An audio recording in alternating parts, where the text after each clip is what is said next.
Movie की starting में हम एक आदमी को एक गार्डन में घूमते हुए देखते हैं, जो कि मूवी के मेन कैरेक्टर जैक का फादर है। उसके बाद जैक के घर के बाहर हमें एक ट्रक नजर आता है जिसमें कुछ सीमेंट के पैकेट पड़े थे। दरअसल ये सीमेंट के पैकेट जैक के फादर ने मंगवाए थे, क्योंकि दूसरी वर्ल्ड वार के बाद उनके घर और उनके गार्डन की हालत काफी ज्यादा खराब हो चुकी थी, जिसे कि वो ठीक करना चाहते थे। उसके बाद जैक का फादर जैक से कहता है कि कल वो स्कूल से सीधा घर आ जाए, क्योंकि वो ये सब काम अकेले नहीं कर सकते। लेकिन अगले दिन जैक स्कूल से सीधा एक सीक्रेट लोकेशन पर चला जाता है, जहां पर वो स्मोक करता है और पोर्नोग्राफी देखता है। उसके बाद जैक घर चला जाता है और अपने फादर की मदद करता है। थोड़े टाइम बाद जैक बहाने से बाथरूम में चला जाता है और वहां पर जाकर मास्टरबेट करने लगता है।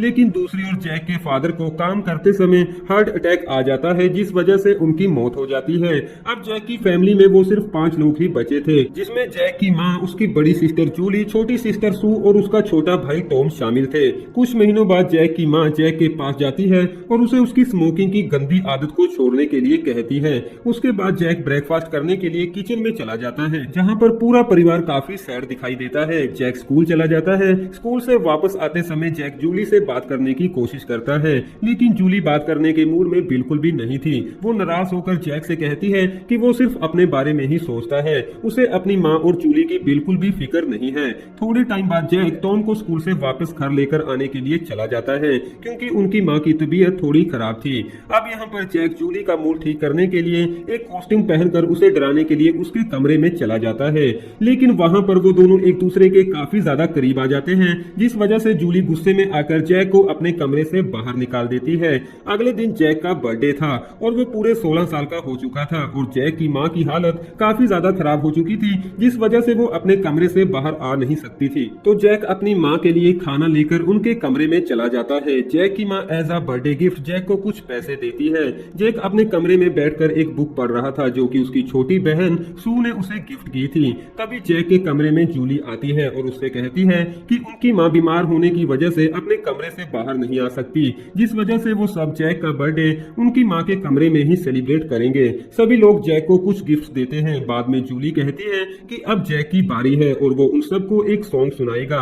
जैक मना कर देता है। जूली हैंड स्टैंड करके जैक को गाना गाने के लिए इंसिस्ट करती है और जैक गाना गाने लगता है। जैक की माँ, सू और टॉम इसे बर्थडे सेलिब्रेशन समझकर इग्नोर कर देते हैं। अगली सुबह जूली जैक से कहती है कि आज टॉम को स्कूल छोड़कर आने की बारी जैक की है। रास्ते में टॉम जैक को बताता है कि कुछ बड़े लड़के स्कूल में उसे तंग करते हैं, जिस वजह से जैक उन लड़कों को एक अच्छा सबक सिखाता है। अब जैक जूली की तरफ काफी ज्यादा अट्रैक्ट हो चुका था, लेकिन जूली जैक से काफी ज्यादा रूडली बात करती थी। कुछ टाइम बाद जूली गार्डन में बैठकर सन बाथ ले रही थी, जहां पर जैक भी आ जाता है। तो जूली जैक से कहती है कि क्या वो सनस्क्रीन उसकी पीठ पर लगा सकता है, जिस वजह से जैक की फीलिंग जूली के लिए और भी ज्यादा बढ़ जाती है। यहाँ तक कि जैक जूली के बारे में सोचकर मास्टरबेट भी करता है। कुछ टाइम बाद जैक की माँ जैक को अपने कमरे में बुलाती है और जैक से कहती है कि उसकी बीमारी ठीक न होने के कारण उन्हें कुछ दिनों के लिए हॉस्पिटल में रहना होगा, जिस वजह से जूली और जैक को पूरे घर और साथ ही साथ टॉम और सू का भी ख्याल रखना होगा। और वो ये बात किसी को भी ना बताए कि उसकी माँ हॉस्पिटल में है, क्योंकि अगर वो ऐसा करेंगे तो पुलिस उनके घर पर कब्जा कर सकती है, क्योंकि उनमें से कोई भी 18+ नहीं है। लेकिन ये बताने के बाद अगले दिन ही जैक की माँ बीमारी की वजह से मर जाती है। जैक, जूली और सू काफी ज्यादा परेशान हो जाते हैं और ये सब कुछ टॉम से छिपाने की कोशिश भी करते हैं, लेकिन टॉम को पता चल जाता है कि उसकी माँ मर चुकी है और वो रोने लगता है। जूली टॉम को चुप करवा कर सुला देती है। अगले दिन सू जैक से कहती है कि उन्हें अपनी माँ के अंतिम संस्कार की तैयारी करनी चाहिए, लेकिन जैक कहता है कि वो ऐसा नहीं कर सकते, क्योंकि अंतिम संस्कार के बाद हमारा घर पुलिस कस्टडी में आ जाएगा। तो जैक और जूली अपनी माँ की बॉडी को बेसमेंट में पड़े एक लॉकर में डालकर बचे हुए सीमेंट का मिक्सचर बनाकर उस पर डाल देते हैं। कुछ टाइम गुजरने के बाद जैक अपनी जिम्मेदारियों को समझने लगता है। जूली एक डेरेक नाम के लड़के से रिलेशनशिप बनाती है। उन दोनों को साथ में देखकर जैक काफी ज्यादा जेलस फील करता है। तभी सू वहां पर आकर जैक से पूछती है कि उसे डेरेक कैसा लगा। जैक सू से कहता है कि ये डेरेक कौन है। तो सू कहती है कि जूली के बॉयफ्रेंड का नाम डेरेक है और वो एक रिच बिजनेसमैन है, लेकिन वो जूली से काफी ज्यादा बड़ा है। जैक उन सबके साथ डिनर करने के लिए उनके घर आता है, जहाँ पर जैक डेरेक से काफी ज्यादा मैच्योरली बात करता है।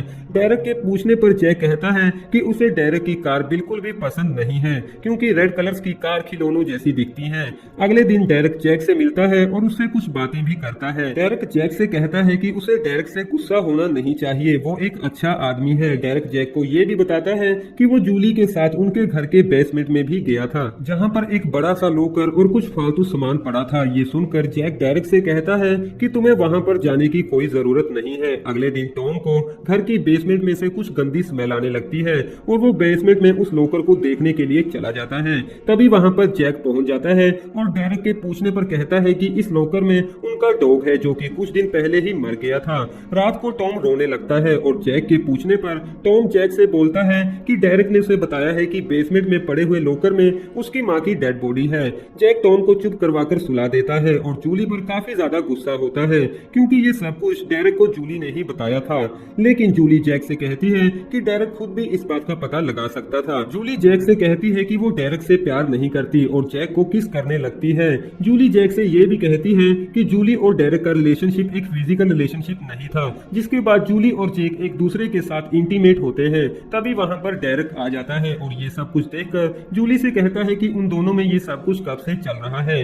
जिसका जवाब देते हुए जूली कहती है कि बहुत समय से। डेरेक जूली से कहता है कि जैक तुम्हारा भाई है, लेकिन जैक और जूली डेरेक को इग्नोर करते हुए एक दूसरे के साथ इंटीमेट होते रहते हैं और वहीं पर वो दोनों एक दूसरे के साथ सो जाते हैं। जिसके बाद हमें कुछ पुलिस लाइट्स दिखाई देती है क्योंकि डेरेक उस लॉकर में से उनकी माँ की डेड बॉडी बाहर निकाल देता है और यहीं पर ये मूवी खत्म हो जाती है।